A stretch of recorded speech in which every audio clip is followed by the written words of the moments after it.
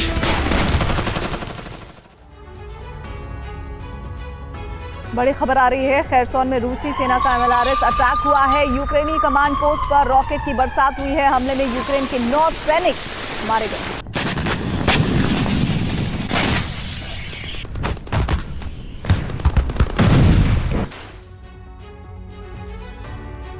Israel पर लगातार हमले कर रहा हिजबुल्लाह अब और ज्यादा विध्वंसक हो चुका है, क्योंकि उसके पास रूस और ईरान से लगातार हथियारों की खेप पहुंच रही है। इस बीच ऐसा अस्त्र हिजबुल्लाह को मिला है जो इजराइल में भारी तबाही की गारंटी बन सकता है। आखिर कौन सा है वो हथियार जिसके मिलने के बाद हिजबुल्लाह की ताकत कई गुना बढ़ जाएगी? जानिए इस एक्सक्लूसिव रिपोर्ट में।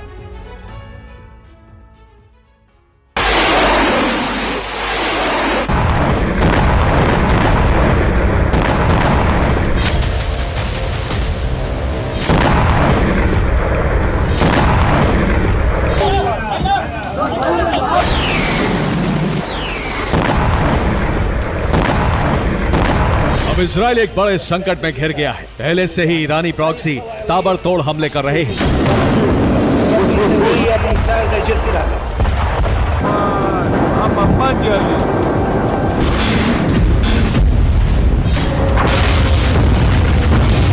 जबकि अब हिजबुल्लाह ने सबसे बड़े हमले की तैयारी कर ली। इसके लिए हथियार भी हिजबुल्लाह के पास पहुंच चुके हैं।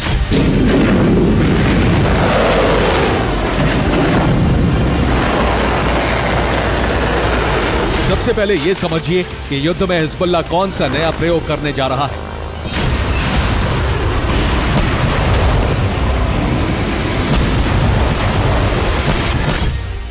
हिजबुल्लाह अब ड्रोन स्ट्राइक की तैयारी कर रहा है, जबकि अब से पहले वो रॉकेट से हमले करता रहा है। लेकिन ड्रोन स्ट्राइक के जरिए वो इजराइल में भारी तबाही मचा सकता है।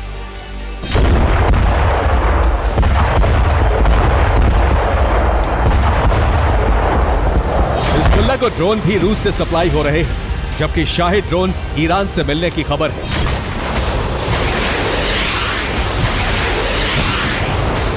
दरअसल हिजबुल्लाह को युद्ध का ये आइडिया रूस यूक्रेन युद्ध से आया है।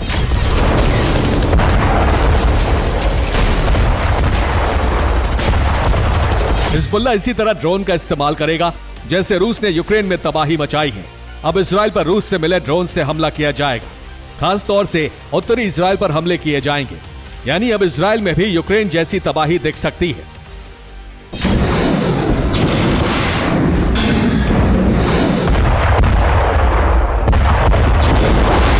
ऐसा माना जा रहा है कि रूस से ईरान तक ड्रोन पहुंचेंगे, उससे आगे फिर इराक सीरिया से होते हुए लेबनान तक ड्रोन की खेप पहुंचाई जाएगी।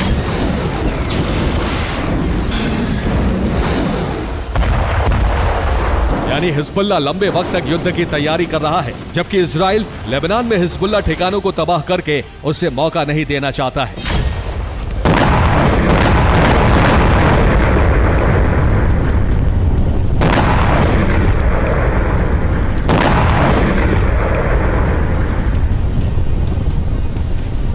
लेबनान में इजराइल ने बड़ा ऑपरेशन शुरू कर दिया है। यह उसी का वीडियो है। इजराइल ने दक्षिणी लेबनान के मारून अल रास और आयत अस शाब में कुछ घंटे पहले बमबारी की, जिसमें हिजबुल्लाह के 2 कमांड सेंटर ध्वस्त कर दिए।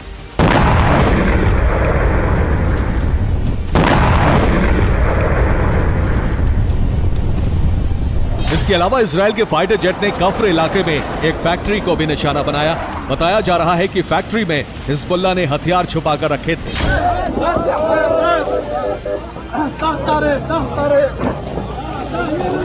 इन हमलों में 8 हिजबुल्लाह लड़ाके मारे गए, जबकि 4 जख्मी हो गए। कई बम रिहायशी इलाकों में भी गिरे, जिससे कई इमारतें ध्वस्त हो गईं।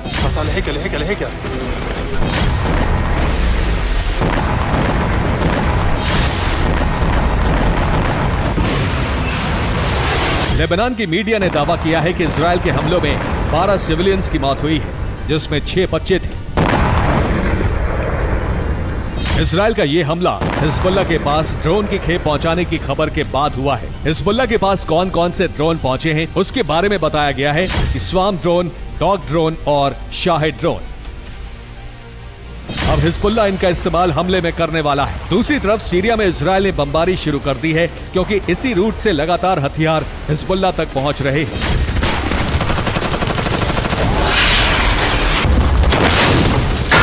Bureau report, TV9 Bharat.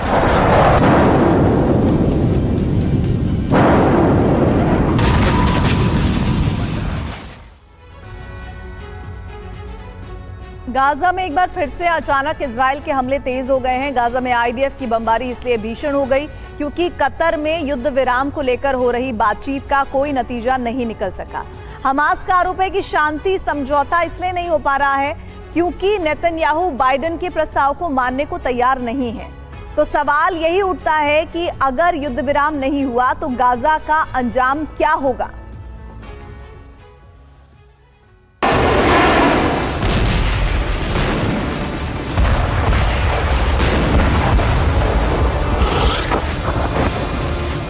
आसमान से बम बरस रहे हैं, नीचे इमारतें मलबा बनती जा रही हैं।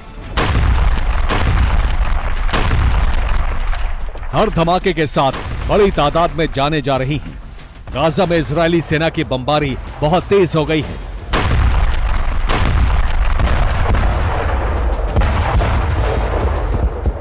गाजा में इजरायल ये भीषण हमले उस वक्त कर रहा है जब युद्ध विराम को लेकर कतर में इजरायल और हमास के बीच बैठकों और बातचीत का दौर चल रहा है।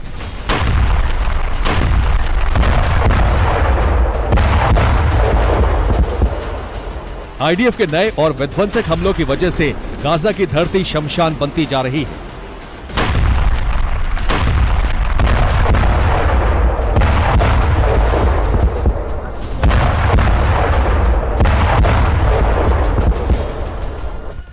राफा में आईडीएफ के लड़ाकू विमानों ने आधी रात को कई इलाकों में इस तरह से हमले किए। खान यूनुस में भी कई मिसाइलों की बरसात हुई। आईडीएफ के हमले में 3 इमारतें तहस नहस हो गईं। इजरायली सेना ने अल नुसरत रिफ्यूजी कैंप को भी टारगेट किया। हमले में न सिर्फ इमारतें तबाह हो गई बल्कि आधा दर्जन लोग मारे गए। वेस्ट बैंक में लोगों का आरोप है कि वेस्ट बैंक में रह रहे इजरायली लोग उनके घरों को आग के हवाले कर रहे हैं।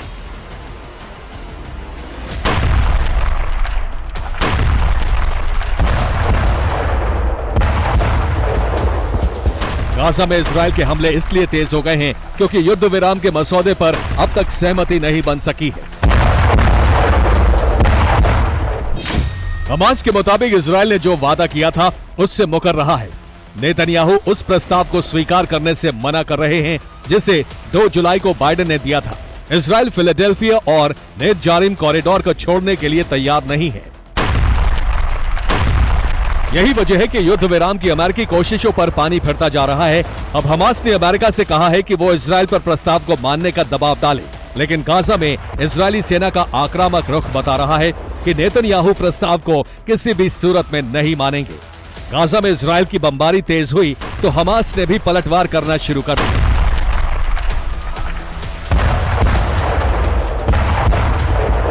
हमास ने लड़ाकों से ड्रोन से उस इमारत को उड़ा दिया जिसमें आईडीएफ के सैनिक मौजूद थे। इतना ही नहीं, हमास ने इजरायली सेना के एक टैंक की भी कब्र खोद दी।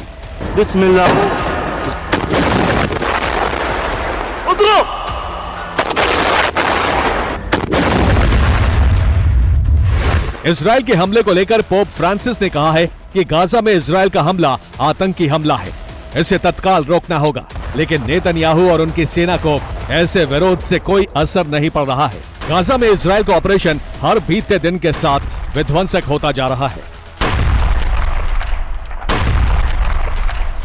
Bureau report, TV9 Bharatvarsh.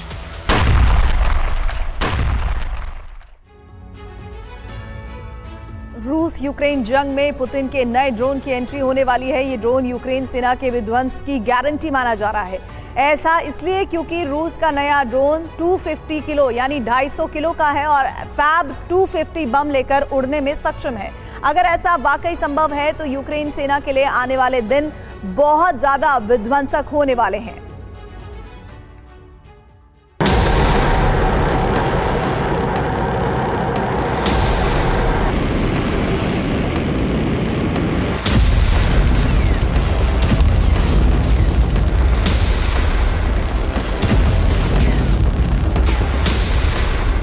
Putin Ukraine army में अब तक की सबसे बड़ी तबाही लाने वाले हैं।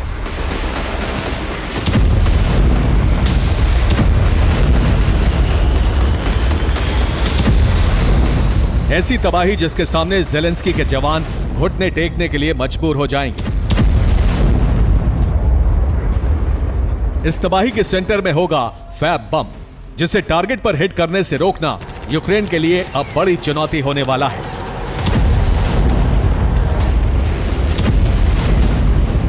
रूस यूक्रेन की जंग 2.5 साल से जारी है। जंग में सैकड़ों सैनिक इसी तरह ड्रोन से बम गिराकर मारे गए हैं। ऐसा इसलिए क्योंकि छोटे ड्रोन्स को ट्रेस करना दुश्मन के लिए बेहद मुश्किल होता है। अब रूस ने ऐसा ही एक ड्रोन तैयार किया है जो फैब 250 ड्रोन दुश्मन पर गिराने की काबिलियत रखता है।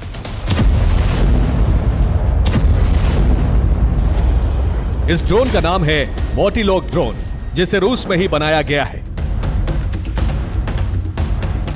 मोटिलोग ड्रोन की पहली झलक हाल ही में आर्मी डिफेंस एक्सपो के दौरान दिखी। इस दौरान ड्रोन पर एक फैब 250 बम लोड था। मोटिलोग ड्रोन का वजन करीब 25 किलो है। यह अपने साथ 300 किलो तक पेलोड लेकर उड़ सकता है। बेहद कम ऊंचाई से दुश्मन पर बम गिराने की काबिलियत रखता है। दावा है कि यह फैब 250 बम लेकर उड़ने में सक्षम है। रूस का दावा है कि मोटिलोग दुश्मन के लिए बेहद घातक साबित होगा। ऐसा इसलिए क्योंकि इसे मॉडर्न वॉरफेयर के हिसाब से तैयार किया गया है। दावा है कि दुश्मन के लिए इसे ट्रेस कर पाना बहुत मुश्किल है। हालांकि अभी ड्रोन को लेकर ज्यादा जानकारी सामने नहीं आई है। फिलहाल यह ड्रोन फैक्ट्री टेस्टिंग मोड में चल रहा है, जहां अगर यह पास होता है तो इसे बहुत जल्द रशियन आर्मी को सौंप दिया जाएगा।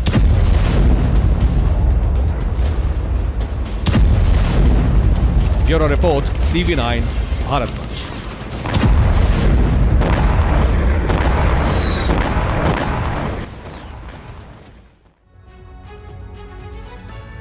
तुर्की की संसद में जबरदस्त मारपीट हो गई है। किसी बात पर सत्ता और विपक्ष के लोगों के बीच पहले हाथापाई शुरू हुई और फिर लड़ाई इतनी बढ़ गई कि कई सांसद जख्मी हो गए और संसद के फर्श पर कई जगह खून फैल गया। क्यों हुए संसद के भीतर सांसदों के बीच ये फाइट, आइए देखते हैं इस रिपोर्ट में।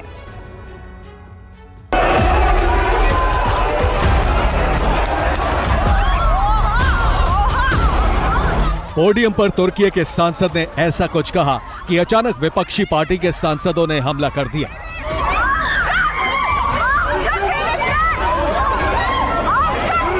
हमला हुआ ही था कि दूसरे पक्ष के लोग भी दौड़ पड़े।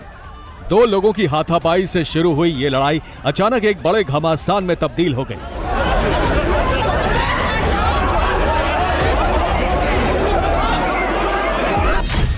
कुछ सांसद एक दूसरे पर मुक्के बरसा रहे थे तो वहीं कुछ बीच बचाव की कोशिश भी कर रहे थे। जब ये हाथापाई और मारपीट रुकी तो तुर्की की संसद में कई जगहों पर खून के धब्बे थे। अब आपको इस झगड़े की वजह बताते हैं। तुर्की में विपक्षी पार्टी के सांसद अहमद सिक पोडियम पर खड़े होकर बोल रहे थे। सांसद अपने एक सहयोगी को संसद में शामिल कराना चाहते थे। सहयोगी सांसद पर सरकार विरोधी प्रदर्शन की साजिश का आरोप है। अहमद सिक ने रूलिंग पार्टी के सांसदों को सबसे बड़ा आतंकवादी कह दिया। इसी बात पर सत्तारूढ़ एकेपी पार्टी के सांसद पोडियम पर खड़े अहमद सिक को मुक्का मारने के लिए दौड़े। इसके बाद दोनों तरफ के कई सांसद इस मारपीट और हाथापाई में शामिल हो गए। इस दौरान राष्ट्रपति एर्दोआन संसद में मौजूद नहीं थे। हंगामे में 2 सांसद गंभीर रूप से जख्मी हो गए। Bureau report, TV9 Bharatvarsh.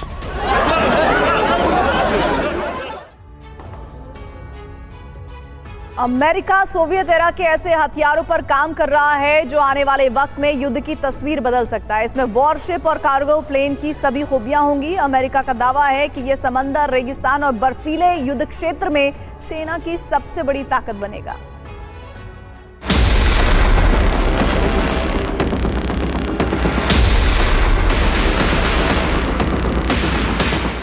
ये सोवियत संघ के जमाने का कैस्पियन सी मॉन्स्टर है जो कोल्ड वॉर के दौरान समंदर पर राज करता था। लहरों से बात करता एक ऐसा ग्राउंड इफेक्ट व्हीकल जिसमें एक वॉरशिप और कार्गो शिप की खूबियां थी। 1990 के दशक में सोवियत संघ के विघटन के साथ इसका इस्तेमाल बंद कर दिया गया। अब 34 साल बाद समंदर के ऐसे ही दैत्य पर अमेरिका काम कर रहा है, जो आने वाले सालों में न सिर्फ समंदर बल्कि रेगिस्तान और बर्फीले इलाकों पर ऑपरेशन को अंजाम दे सकेगा। इसका नाम है liberty lifter. Liberty lifter 81,000 kilo से ज्यादा पेलोड ले जाने में सक्षम होगा। इसकी स्पीड 325 किलोमीटर प्रति घंटे से ज्यादा होगी। और इसी के साथ ही आज सुपर प्राइम टाइम में बस इतना ही। एक ब्रेक हम ले रहे हैं। आप देखते रहिए TV9 भारतवर्ष।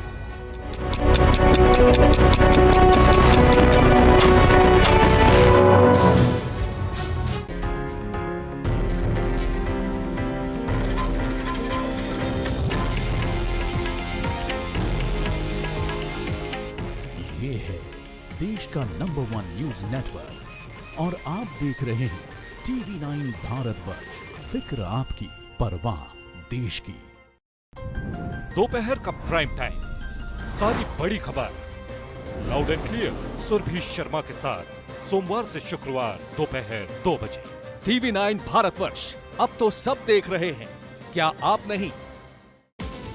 लोकल हो या ग्लोबल, खबरों का हर एंगल